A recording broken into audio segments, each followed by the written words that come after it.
Morning everyone. आज है 20 जनवरी और आज सवेरा हुआ ठीक ठाक कड़ाके की ठंड से। एक बहुत ही फॉगी मॉर्निंग थी आज। मैं अपना मैंने आलसपन नहीं दिखाया और मैं सुबह जॉगिंग के लिए निकल गया 6 बजे और 9 साढ़े 9 तक मेरी अपनी एक्सरसाइजेस, क्योंकि मैंने वेट ट्रेनिंग शुरू की है घर पे डंबल से, तो वो भी फिनिश की। आज मेरा चेस्ट और बैक था तो वो सारा फिनिश किया मैंने और ब्रेकफास्ट किया। अभी बज रहा है 10:30। मेरी एक कॉल है जो मैं कॉल अटेंड करूँगा। मौसम इसमें बहुत ज़्यादा कोल्ड हो रहा है। अगर आप देखें बाहर तो अभी भी आपको फॉग ही दिखेगा, दिख रहा है, इट्स वेरी फॉगी। और अगर आप you touch the glass it's very cold. तो ठंड जो है वो एक्चुअली बढ़ती जा रही है और जितना हमें लगता है ना कि संक्रांति के बाद ठंड कम होती, कम नहीं हो रही, बढ़ती जा रही है। फॉग इस बार इतना नहीं पड़ा जितना नॉर्मली पड़ता है। और अभी आप देख रहे हो कि टीवी की आवाज़ आ रही होगी पीछे से, तो मैं देख रहा था मेरा अगला ट्रैक है। मैं सोच रहा हूँ कि मैं कौन सा ट्रैक करूँ। एक ट्रैक मेरे दिमाग में आ रहा है कि हर की दून, और दूसरा ट्रैक जो है वो है रूपिन पास। तो इन दो में से कोई ना कोई ट्रैक मैं अप्रैल से पहले ज़रूर करूँगा। This trekking habit has really changed me completely. मतलब अगर आप मेरे को देखेंगे, अगर आप जो पिक्चर्स आपको मैं दिखा रहा हूँ, मेरी ये फिल्म पिक्चर्स देखेंगे और मैं जो अभी दिखता हूँ, ये सारा का सारा उस एक्सरसाइज का कमाल है जो मैं इस ट्रैक की प्रिपरेशन के लिए करता हूँ और अपने आप को फिट रखता हूँ। तो ये जो पिक्चर्स आप मैं लेफ़्ट राइट में जो देख रहे हैं सब, I used to look like this very very very unfit guy. तो आज से मेरा ये रेजोल्यूशन है कि जितना हो सकेगा मैं उतना रेगुलर रहूँगा व्लॉग्स पे और रोज़ का रोज़ मैं व्लॉग ज़रूर डालूँगा। आफ्टरनून में मैं 5 मिनट के लिए आप लोगों के साथ एक डिस्कशन करूँगा कि कैसे इस ट्रैकिंग हैबिट ने मुझे कम्प्लीटली चेंज कर दिया।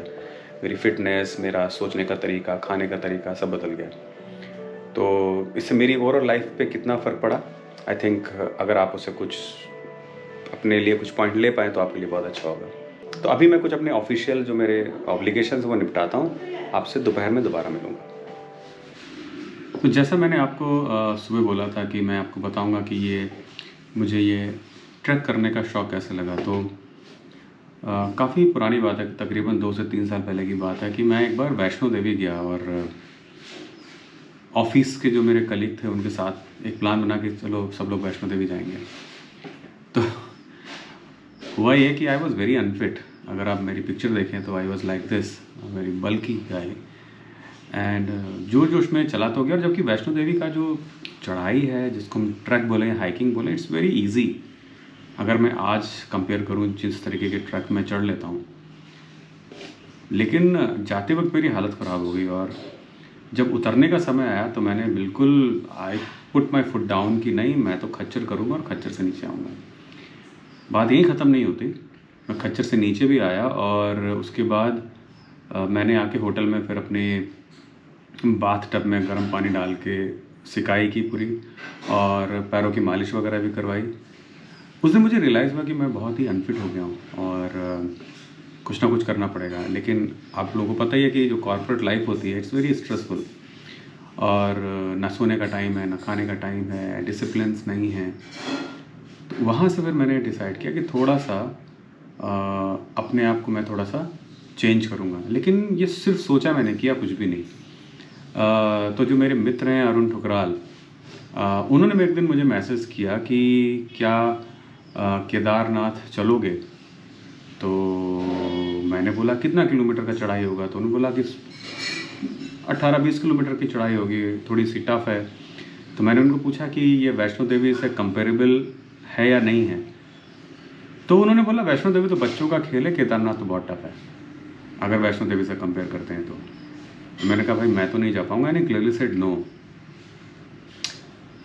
बट उसके बाद ये कोविड आया और कोविड में मैंने फिर जब कुछ करने को था ही नहीं, काम तो था नहीं, ऑफिस जाना नहीं है, घर से काम करना है, फिर मैंने स्लोली स्टार्ट किया कि चलो मैं जॉगिंग शुरू करता हूँ। तो मैंने थोड़ी सी जॉगिंग शुरू की बट जॉगिंग हुई नहीं मुझसे। और फिर स्लोली मैंने वॉक शुरू किया, 5 किलोमीटर से 6 किलोमीटर, कभी दिन में 10 किलोमीटर। एक दिन मैंने कुछ 14 किलोमीटर की वॉक की अपने सोसाइटी में ही। धीमे धीमे जो लेग मसल्स थी वो धीमे धीमे मेरी बिल्डअप होने लगी। और मैंने स्लोली जॉगिंग भी शुरू की। उस समय जॉगिंग मैं कितनी कर पाता था, आपको हंसी आएगी, 100 मीटर भी नहीं भाग पाता था मैं। 100 मीटर 200 मीटर भी अगर आप भागोगे तो पैरों में दर्द होने लगता है। लेकिन आज अगर मैं देखूं तो मैं तकरीबन 5 किलोमीटर की जॉगिंग आराम से कर लेता हूँ। It took me 2 years। और उसके बाद जब दोबारा से अरुण का मैसेज आया कि केदारनाथ चलना है क्या, तो मैंने इस बार फिर केदारनाथ का प्लान किया कि हाँ मैं चलूँगा आपके साथ में। और मैंने बहुत आसानी से कर ली क्योंकि मैंने अपने को मेंटली प्रिपेयर कर लिया था। वापसी में थोड़ा सा मुझे लगा कि मेरे पास वो प्रैक्टिस नहीं है उतरने की या चढ़ने की जो एक ट्रैकर के लेग्स में चाहिए। तो मैंने इस बार केदारकंठ के ट्रैक के लिए फिर अपने आप को प्रॉपरली तैयार किया। तो अब 2 बातें होती हैं कि अगर आपको ट्रैकिंग करनी है तो आपको मेंटली प्रिपेयर होना पड़ेगा और फिज़िकली प्रिपेयर होना पड़ेगा। मैं मेंटली प्रिपेयर नहीं था, बाद में मेंटली प्रिपेयर हुआ तो फिज़िकली प्रिपेयर नहीं था, और फिर अल्टीमेटली एक्सरसाइज वगैरह का शेड्यूल ठीक किया अपना, तो मैं मेंटली और फिजिकली दोनों तरीके से प्रिपेयर्ड और फिट हो गया। Now when I started doing trekking, मुझे ट्रैकिंग पसंद क्यों है, जो ओरिजिनल क्वेश्चन ये था। मुझे किसी ने पूछा कि मैं इस बारे में बोलूँ कि मैं ट्रैकिंग क्यों करता हूँ।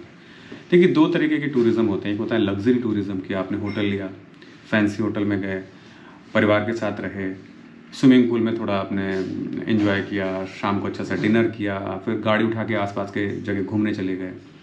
ये भी सही है, इसमें कोई बुराई नहीं है, लेकिन इसमें परिवार के साथ अगर आप जाएंगे तो आपको ऐसे ही टूरिज़्म करना पड़ेगा। लेकिन इसमें कुछ सेंस ऑफ अचीवमेंट नहीं है।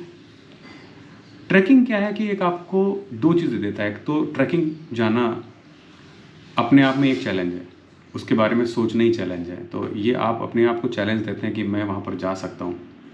आपको प्रिपेयर करना पड़ता है, ये नहीं कि गाड़ी स्टार्ट की और चल दी। यहाँ पर आपको ये ध्यान रखना है कि आप फिजिकली फिट हो, मेंटली फिट हो, आपको मिनिमम मीन्स के साथ रहना है, वहाँ पर टेंट के अंदर रहना है, कोई लग्जरी नहीं है, पानी भी आपको ठंडा मिलेगा, खाना भी ठंडा मिलेगा, टाइम से उठना है, टाइम से सोना है, सब कुछ आपको बिल्कुल डिसिप्लिन में रहना है। आपको अपनी स्पीड उन लोगों के साथ रखनी है जो ग्रुप में हैं। आप ना आगे जा सकते हैं ना पीछे जा सकते हैं, अपनी स्पीड को मेंटेन रख के चलना है। तो दूसरा, आप नेचर के साथ हैं, आप किसी कंक्रीट में बड़े से नरम से बिस्तर पे नहीं सो रहे हैं, कंक्रीट के रूम में और एसी लगा के। वहाँ आपको नेचर में रहना है। जब आप टेंट के अंदर सो रहे होते हैं तो कभी कभी आपको लगता है पीठ के नीचे कोई छोटा सा पत्थर पड़ा हुआ है, अब आप उसको हटा भी नहीं सकते क्योंकि वो टेंट के नीचे है। तो आपको वैसे सोना है, आपको साइड से थोड़ी जगह बनानी है जिससे पत्थर भी पड़ा रहे और आप भी सो जाएं। तो ये सारी चीज़ें हैं जो आपको एक बहुत ही डिसिप्लिन्ड लाइफ की ओर ले जाती है और आपको मेंटली बहुत टफ बना देता है। तो that is the reason I have fallen in love with this habit of mind which is trekking. और जिन्होंने भी आज तक ट्रैकिंग नहीं की है, मेरा उनको सजेशन ये है कि इजी ट्रैक से शुरू करें आप। जैसे नाग टिब्बा है, केदारकंठ मैंने किया, मैं तो उसको इजी नहीं बोलूँगा, थोड़ा सा नाग टिब्बा जैसे, जिसमें आपको एलिवेशन पे ना जाके आप मोस्टली हॉरिजेंटल जैसे आई थिंक हर की दून है, इन ट्रैक को आप ट्राई करें और आपको बहुत मज़ा आएगा। तो मेरे लिए मुझे लगता है कि जब अगर मुझे कहीं भी अकेले टूरिज़्म पे जाना होगा तो 2 तरीके हैं, बाइक उठाओ और चल पड़ो, आई जस्ट लव दैट, और दूसरा ट्रैकिंग पे जाना। तो ये मेरा एक नई हॉबी है और thanks to Arun who pulled me into this. और एक चीज़ तो श्योर है कि I will never leave trekking. I think it helps me realise my true potential, that I can face challenges and I can go against nature sometimes. और आप जब walk करते हैं ना जंगल में अकेले, आपको जंगल की आवाज़ें सुनाई पड़ती हैं आपको, और जब आप रात में वॉक करते हैं तो आपको तारों से भरा हुआ आसमान दिखता है जो आपको दिल्ली में कभी भी नहीं दिखेगा। पेड़ों की आपको एकदम प्योर ऑक्सीजन की हवा मिलेगी जो पेड़ों से निकल के आ रही है, जंगलों से आ रही है। अलग ही एक्सपीरियंस है और मैं बिल्कुल रिकमेंड करूँगा कि आप लोग भी ज़रूर ट्राई करें। ये आपको बदल देगा, जो ट्रैकिंग एक्सपीरियंस है, it will change you as a person. So यही आपसे डिस्कशन करना था जो मैंने बोला था आपको, मैं बताऊंगा कि मैं क्यों ट्रैकिंग को इतना पसंद करता हूँ। और डेफिनेटली मेरा प्लान ये है कि साल में कम से कम 4 से 5 में ट्रैक करूँगा। और मेरा बहुत रिकमेंडेशन है आप सभी लोगों के लिए कि अपने आप को फिजिकली फिट करें। कम से कम दिन में 5 किलोमीटर की जॉगिंग और 5 किलोमीटर की वॉकिंग अपने लाइफस्टाइल में इंक्लूड करें, नहीं तो आप इंजॉय नहीं कर पाएंगे ट्रैकिंग, आप थक जाएंगे और आप बीच रास्ते में अपने आप को कोसेंगे कि मैं क्यों आ गया, लेट्स गो बैक। तो फिजिकली फिट होना बहुत ज़रूरी है। अगर आपको ट्रैक पे जाना है तो कम से कम 6 से 8 महीने की प्रिपरेशन चाहिए होगी। तो एक बार अगर आप उस रूटीन में आ गए तो आपको बार बार प्रिपरेशन करने की जरूरत नहीं पड़ती, क्योंकि वो आपका रूटीन बन चुका होगा। 5 किलोमीटर की जॉगिंग, 5 किलोमीटर की वॉकिंग डेली, इतना आपको चाहिए। प्लस कुछ एक्सरसाइजेस हैं जो आप जरूर करें, स्ट्रेचिंग वगैरह की। आपके लेग्स और बैक बहुत मजबूत होनी चाहिए, क्योंकि आप 10 किलो का बैग लेके भी चलते हैं। और लेग्स, क्योंकि सारा काम पैरों का ही है चढ़ने उतरने का। तो अगर आपको इस बारे में और कुछ जानना हो कि कैसे और कौन सी एक्सरसाइज करनी है, आप कमेंट में डालिए, मैं आपको रिप्लाई कर दूंगा इंडिविजुअली।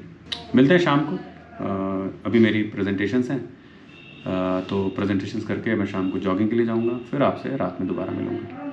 मॉर्निंग एवरीवन, आज है 21 जनवरी और आज बहुत ज़्यादा फॉग है, बहुत ज़्यादा ठंडा है। जस्ट अभी सो के उठा और just too much of fog, कुछ भी नहीं दिख रहा है। सो मेरे ख्याल से इस सीज़न का ये सेकेंड डे है जिस दिन इतना फॉग हुआ है। बस अभी चाय पीने की तैयारी है, चाय पीता हूँ फिर जॉगिंग के लिए जाऊँगा। मन तो नहीं कर रहा है इतनी ठंड में, बट जाना तो पड़ेगा, नहीं तो यही तो डिसिप्लिन है। तो चाय पी के जॉगिंग करता हूँ, एक्सरसाइज करता हूँ, फिर आपसे मिलता हूँ। अभी मैं जा रहा हूँ स्टेशनरी की शॉप पे। प्रिंटर के पेपर जो हैं वो ख़त्म हो गए हैं, ख़त्म तो नहीं हुए हैं लेकिन वो कभी भी ख़त्म हो जाएंगे, तो लास्ट मंथ फिर प्रॉब्लम होगी। और मैं जा रहा हूँ वैगनार से, लेकिन मुझे नेक्सॉन में अपना आईफोन की चार्जिंग केबल डालनी है, क्योंकि मैंने मंगाई है और मैं हमेशा भूल जाता हूँ। तो जब मुझे आईफोन चार्ज करना होता है तो ये मेरे पास होती नहीं है गाड़ी में। तो ये नॉर्मली मैं अपने डेली वर्क के लिए ये रश्मि की गाड़ी यूज़ करता हूँ। तो अभी मैं थोड़ा बेसमेंट में अंधेरा है, बाहर निकल के फिर आपसे बात करूँगा। तो किस्सा ये है कि घर का जो प्रिंटर है मेरे पास में, ब्रदर का प्रिंटर है, उसमें जो पेपर हैं बस वो ट्रे में जितने पड़े हैं वही पड़े हैं। तो मुझे ऐसा लगा कि किसी दिन लॉकडाउन लगा हुआ होगा और इम्पोर्टेंट कुछ प्रिंट आउट लेने होंगे। जैसा आपको पता है मेरा ऑफिस मुंबई में है और मैं कोविड की वजह से घर से ही काम करता हूँ। तो कभी कुछ इंपॉर्टेंट डॉक्यूमेंट मुझे प्रिंट करके भेजने होते हैं, तो ऐसा भी हो सकता है कि लास्ट मिनट में फिर मुझे भागना पड़े और दिक्कत ये हो जाएगी कि उस समय मेरे पास काम लॉकडाउन हुआ और I can not just go out and by it. तो ये प्रोएक्टिवली एक रिम या 2 रिम मैं खरीद कर रखने वाला हूँ घर पे, बिकॉज ये ज़रूरत पड़ती रहती है इनकी। और A4 साइज़ के जो इन्वेलप होते हैं वो भी ज़रूरी, क्योंकि कुरियर वगैरह करने के लिए डॉक्यूमेंट रखने होते हैं उसमें। So that is what I need two by. तो अभी स्टेशनरी शॉप पे जाता हूँ, फटाफट से ख़रीदता हूँ, घर आना है, ध्रुव को पढ़ाना है और उसके बाद मेरी कॉल्स हैं आफ्टरनून में, सो उसमें बिज़ी हो जाऊँगा। So finally day has come to an end. और एक अच्छी चीज़ ये है कि मोस्ट प्रॉब्ली कल हम लोग जो मेरा ग्रुप है बाइकिंग ग्रुप का, वो शायद हम लोग टेस्ट ड्राइव के लिए जाएंगे, अगर अवेलेबल हो गई बाइक, जो कि यज़दी की नई एडवेंचर टूर लॉन्च हुई है। और अगर नहीं भी मिली तो एटलीस्ट बाइक देखने को मिलेगी। सो दोपहर के आसपास, नोएडा में लॉकडाउन नहीं है तो आई can go and have a look. तो अभी रात काफ़ी हो गई और मैं वीडियो आज ये बंद कर रहा हूँ, जिससे कल इसको मैं आपको मॉर्निंग में अपलोड कर सकूं। तो ये 2 दिन का वीडियो आप लोग देखोगे और कोशिश ये रहेगी कि आगे से मैं रेगुलर हो जाऊं। और अभी के लिए good night, take care, bye bye. और अपना ध्यान रखें, मास्क पहने, सैनिटाइज़र यूज़ करें जब भी बाहर जाएं, और बाहर अगर बहुत ज़रूरी हो तो ही जाएं, वरना ना जाएं। So good night, take care, bye bye.